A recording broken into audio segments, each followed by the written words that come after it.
Bonjour, chères étudiantes et chers étudiants. On va entamer ce cours sur les nutritions hydriques et minérales des plantes supérieures. On va entamer, dispenser toujours pour les étudiants en filière SVI, semestre 4, module physiologie végétale à la faculté des sciences de Dar el de Fès. On va entamer le deuxième chapitre sur la nutrition minérale des plantes supérieures. Donc, dans ce chapitre, on va voir ou plutôt 5 paragraphes. Le concept d'éléments essentiels et distinction entre macro et microéléments. Les méthodes utilisées pour l'étude de la nutrition minérale des plantes. On va voir un troisième paragraphe sur les rôles métaboliques des éléments minéraux essentiels. Cinquième et dernier paragraphe sera consacré au sol, aux racines et aux absorptions des nutriments. Donc on va finir par le cas particulier de l'absorption et du métabolisme de l'azote, puisque l'azote est très important pour l'alimentation minérale des plantes. Aujourd'hui, avec cette séance, on va répondre à ces 3 questions principales. Que signifie la nutrition minérale des plantes? Qu'est-ce qu'un nutriment pour une plante? Quels sont les éléments minéraux essentiels? Donc, avant d'entamer ces réponses, j'aimerais bien vous faire part de justement le fait que les plantes sont les producteurs primaires dans une chaîne alimentaire et donc elles sont essentielles pour justement les êtres humains, les animaux, etc. puisque en fait, les seuls êtres vivants qui vivent en interface entre 2 milieux complètement différents, c'est-à-dire le milieu souterrain où sont ancrées les racines et puis le milieu aérien où pousse la partie aérienne de la plante. Les plantes se contentent de concentrations très très faibles en CO2 de l'ordre de 0,5% dans l'air pour leur réaction photosynthétique et puis des concentrations aussi très très faibles au niveau du du sol pour les concentrations en minéraux pour convertir donc cette matière inorganique en matière organique. Comme je disais, un environnement complètement inorganique, le CO2 dans l'air, l'eau et les sels minéraux. La nutrition hydrique qu'on a évoquée pendant les 2 premières séances et la nutrition minérale qu'on va donc évoquer dans ce deuxième chapitre. Et donc, la nutrition des plantes se réfère aussi à la photosynthèse, mais c'est ce qui ne nous intéresse pas du tout pendant ce cours, c'est plutôt, on va consacrer donc ce chapitre à l'absorption directement par les racines des éléments minéraux du sol. Donc, le concept d'éléments essentiels est la distinction entre macro et microéléments. La première question qui se pose, que signifie la nutrition minérale des plantes? Alors, c'est l'étude de la façon dont les plantes vont obtenir et utiliser les nutriments minéraux. Pourquoi la nutrition minérale est importante? Parce que justement, dans les sols naturels, il y a toujours une déficience en éléments minéraux, donc c'est ce qui va compromettre la croissance et la productivité primaire. Comme je disais tout à l'heure, ce sont les producteurs primaires, les végétaux, et donc ça va compromettre toute la chaîne alimentaire. Comme vous le voyez sur cette photo, qui indique justement qu'une bonne alimentation minérale au niveau des racines va permettre une bonne croissance des plantes tout simplement. Et puis, on a remarqué pour les rendements agricoles, dans les champs, une bonne fertilisation accroîtrait de façon optimale la croissance des plantes et donc le rendement qui nous intéresse, notamment pour les céréales, les légumineuses, etc. Donc en fait, le rendement de la plupart des plantes cultivées augmente de façon linéaire avec la quantité d'engrais qu'on va ajouter, selon donc, cette étude de Lomis et Conner en 92. Ce domaine de recherche est au cœur de l'agriculture moderne et puis de la protection de l'environnement parce qu'il ne faut pas tomber dans l'excès justement quand on va euh, ajouter de grandes quantités d'engrais. Déjà, ça revient très très cher pour l'agriculteur et ça engendre une pollution, notamment les nitrates. On aura l'occasion d'en parler par la suite dans ce cours. Qu'est-ce qu'un nutriment pour une plante? Donc, pour définir qu'est-ce qu'un nutriment, c'est pour une plante, c'est un élément chimique qui est essentiel pour la croissance de la plante et pour sa reproduction, aussi bien donc pour la phase végétative que pour la phase reproductive, donc tout le cycle vital de la plante. Un élément essentiel est un terme souvent utilisé pour identifier un élément nutritif. Les éléments qui sont nécessaires pour la plante pour compléter donc leur cycle de vie sont appelés en fait les éléments nutritifs essentiels. Donc, pour qu'un élément soit un élément nutritif essentiel, il doit répondre à 3 critères. Le premier critère, c'est cet élément doit avoir, donc, être nécessaire pour la plante pour compléter son cycle de vie, c'est-à-dire depuis le stade graine jusqu'au stade graine. Deuxième critère, c'est qu'il n'y a pas d'autre élément qui peut le remplacer. On ne peut pas le substituer avec un autre élément. Troisième critère, c'est que toutes les espèces végétales ont besoin de cet élément, puisqu'il y a des besoins qui changent d'une espèce à une autre. On ne peut pas parler d'éléments nutritifs essentiels, c'est que lorsque cet élément est essentiel à toutes les espèces végétales.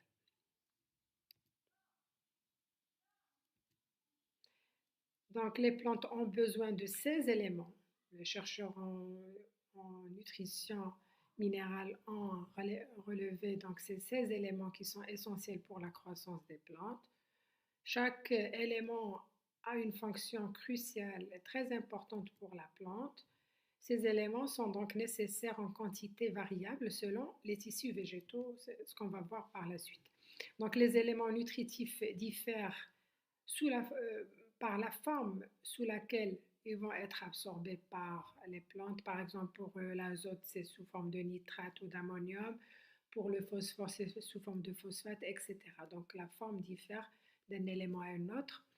Leur fonction au sein de la plante, on va voir que chaque élément jouerait un rôle bien spécifique pour que ce soit donc métabolique, physiologique ou structural, etc. Leur mobilité aussi, tous les éléments minéraux n'ont pas la même mobilité. Il y a même des éléments qui sont complètement immobiles et d'autres qui sont très mobiles au sein de la plante. Et puis les symptômes caractéristiques d'un déficit ou d'une toxicité, c'est-à-dire un manque d'un élément ou au contraire qu'on va ajouter des concentrations très importantes, j'ai évoqué tout à l'heure, c'est-à-dire l'excès en engrais, etc. Ça peut engendrer des toxicités et symptomatiques au niveau des plantes. La troisième question, quels sont les éléments minéraux essentiels? Donc, on en a parlé tout à l'heure, il y en a 16. Qui diffèrent selon leur concentration. On parle de macro-éléments, ils sont en nombre de 7 et qui sont présents à des concentrations supérieur à 10 millimoles par kilo de poids sec. Ils sont donc utilisés majoritairement dans les principaux composés organiques et donc surtout un rôle structurel. Et puis, il y en a 9 microéléments qu'on qu'on appelle aussi oligoéléments et qui ont en fait une concentration beaucoup plus faible, inférieure à 10 millimoles par kilo de poids sec, jouerait plutôt le rôle de cofacteur pour certaines enzymes particulières, comme par exemple le fer pour les cytochromes. Et ils ont aussi un rôle d'activateur ou de régulateur. Notez bien que, par exemple, certains macroéléments peuvent avoir aussi bien un rôle structural qu'un rôle d'activateur enzymatique comme les microéléments. Donc, ils peuvent jouer plusieurs rôles au sein de la plante. Les macroéléments. Donc, sur ce schéma sont représentés les éléments essentiels pour la plante.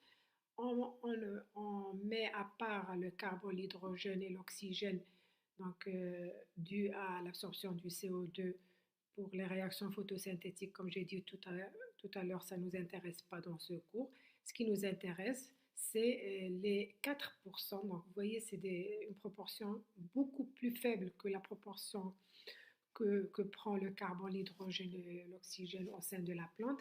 Et pourtant, c'est très essentiel. Et déjà, ces 4%, ils sont subdivisés en deux proportions. Les microéléments qui nous sont essentiels, qui ne représentent pardon, qu'une concentration de l'ordre de 0,5%.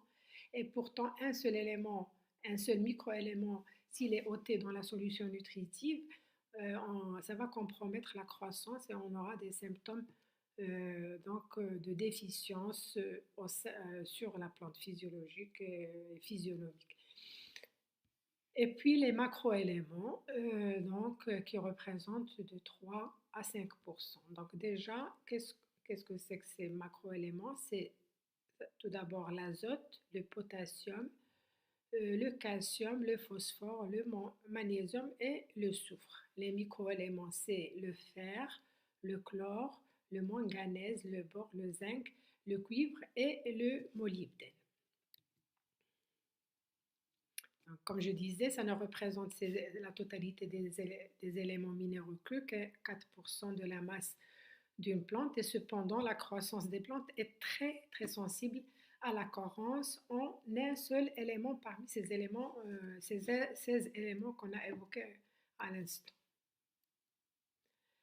Donc une plante serait plus sensible à une carence en macroéléments ou en microéléments. Donc malheureusement, je n'ai pas les étudiants devant moi pour me répondre, mais souvent ils ont la bonne réponse. C'est en fait bien sûr en microéléments puisque la plante, elle en a besoin qu'à des concentrations très très faibles. Donc, elle va donc être plus sensible quand il y a un manque en un microélément plus qu'un macroélément qui est donc représenté par des concentrations 10 fois plus que les microéléments. Donc, les quantités relatives des éléments essentiels dans les plantes, donc comme vous le voyez, donc c'est presque une répétition de ce qu'on avait vu tout à l'heure. Donc, l'hydrogène, le carbone et l'oxygène sont majoritaires et les macro-éléments, ce qui nous intéresse ici. Donc, vous voyez les valeurs données en grammes par kilogramme de la matière sèche. Et donc, voilà l'azote, le potassium et le calcium représenterait les composants majoritaires et puis suivi par le magnésium, le phosphore, le soufre. Et dans les microéléments, c'est donné, donc vous voyez, les valeurs, c'est donné en fait en milligrammes par kilogramme de la matière sèche. Et donc vous voyez ces valeurs qui changent d'un élément à un autre, mais qui sont en fait beaucoup plus faibles que les concentrations requises en macro-éléments.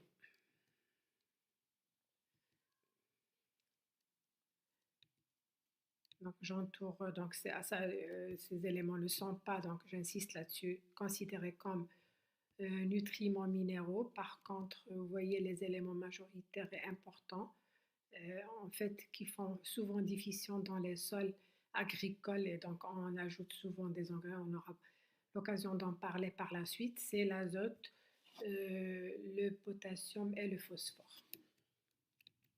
Alors que celles-là sont très faibles concentration, mais restent quand même très essentielles. Donc, je le dis toujours aux étudiants, quand on parle de microéléments, ça ne veut pas dire qu'ils ne sont pas essentiels, c'est en référence à leur concentration. Ils sont très très importants pour la croissance des plantes.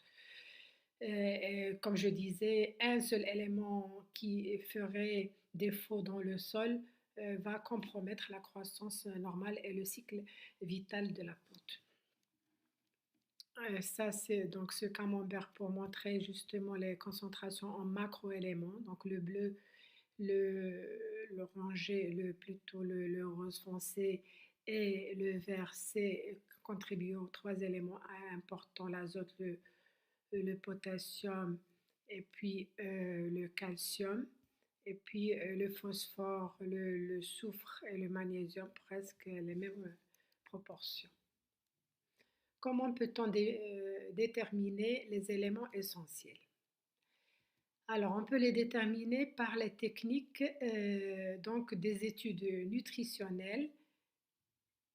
Premièrement, par l'utilisation de la culture hydroponique. C'est la culture hors sol. Je pose toujours cette question aux étudiants. Je leur dis, est-ce que les sols est important pour la croissance des plantes? La plupart me disent oui, alors que donc, cette étude en hydroponie montre que le sol n'est pas important. C'est en fait la solution du sol qui est très importante pour la nutrition, aussi bien hydrique que minérale des plantes. Donc cette étude de la croissance hors sol, appelée aussi hydroponie, ici c'est une représentation très simple, donc une plante dans un bac contenant de l'eau. Donc ici, c'est en fait la solution du sol, pardon, la solution nutritive qu'on va ajouter grâce à cet entonnoir ici. Et on fait barboter de l'air avec donc ce tuyau qui va, vous savez que les racines, elles respirent, elles ont besoin d'oxygène euh, pour leur respiration et ils vont dégager le CO2 dans le sol normalement ou dans cette solution nutritive. Et on va mettre du cellophane tout autour pour faire de l'étanchéité et pour empêcher en fait l'entrée de l'air extérieur. Et on va envelopper avec, donc soit on va peindre avec du noir, soit envelopper dans un tissu noir, juste pour donc empêcher que la lumière traverse donc le verre et ce qui va engendrer la croissance des algues qui vont entrer en compétition avec donc le prélèvement racinaire. Donc, comme je disais, là, c'est l'entonnoir apportant l'eau et les nutriments, donc la solution nutritive. Et puis ici, donc, c'est le cellophane, comme je disais, pour faire l'étanchéité autour de ces tubes. Et puis le tube d'aération. Donc, sous sa forme la plus simple, la culture en milieu liquide consiste à placer une plantule sur le couvercle d'un récipient. Et donc, les racines vont se développer dans la solution nutritive qui doit être aérée, comme je disais, pour obtenir une croissance maximale. L'anoxie, c'est-à-dire le manque d'oxygène, réduit l'absorption des racines l'absorption des nutriments au niveau des racines. Et le récipient, comme je disais, est peint en noir pour réduire le développement des algues qui rentreraient en compétition pour les nutriments de la solution nutritive. L'inconvénient de cette méthode, c'est que cette méthode, elle permet une diminution sélective de certains ions, puisque les ions vont être prélevés au niveau des racines, et donc ça va engendrer un manque d'un élément. Donc il faut renouveler à chaque fois la solution nutritive, Et puis, il y aura donc automatiquement une variation du pH. Donc, qui dit prélèvement d'ions dans la solution, ça va engendrer une variation du pH du milieu. Et on va voir que le pH du milieu par la suite du sol est très important dans l'alimentation minérale des plantes. Donc, la croissance va ralentir considérablement. C'est pour ça qu'on a trouvé une autre alternative pour ces techniques de culture en hydroponie qu'on appelle les techniques de film nutritif.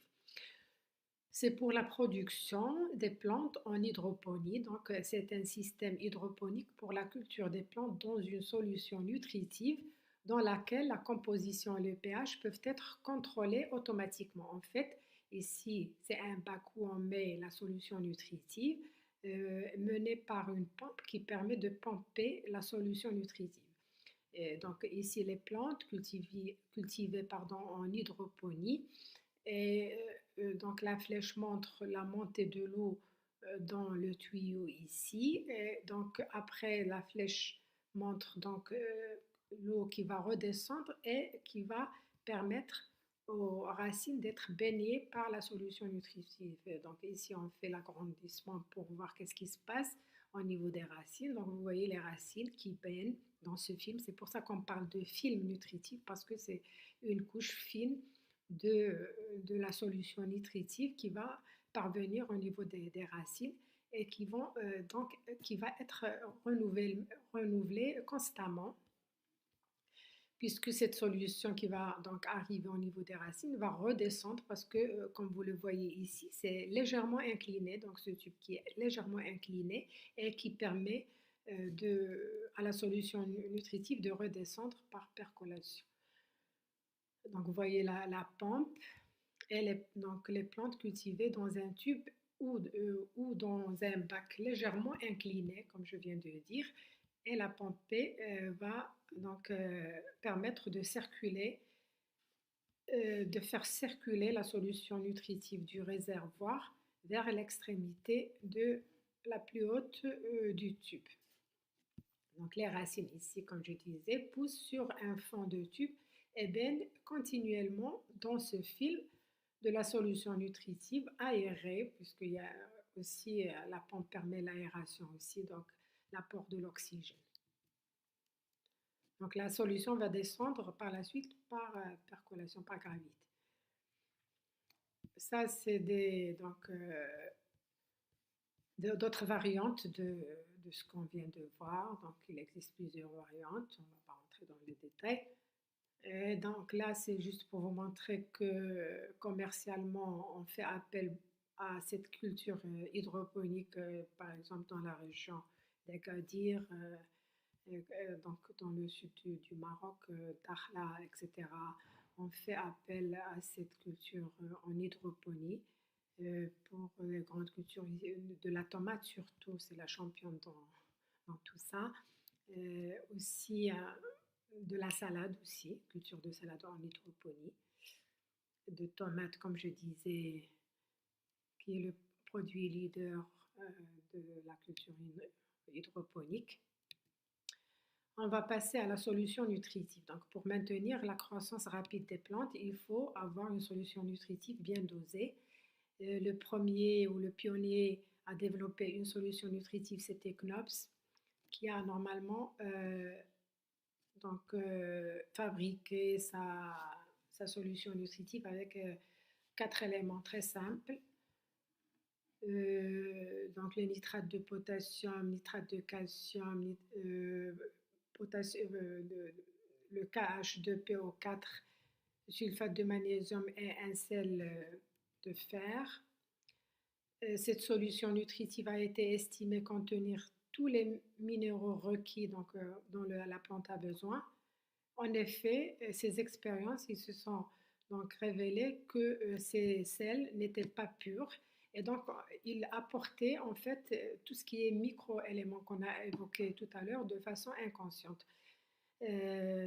sans le savoir, notamment le bore et le molybdène, puisque après on a travaillé avec des éléments, des sels purifiés Et là, on a vu qu'on avait besoin d'ajouter d'autres éléments comme le molybdène, le fer, le cuivre, le manganèse, le zinc, etc., qui n'étaient pas ajoutés dans la solution nutritive de KNOPS.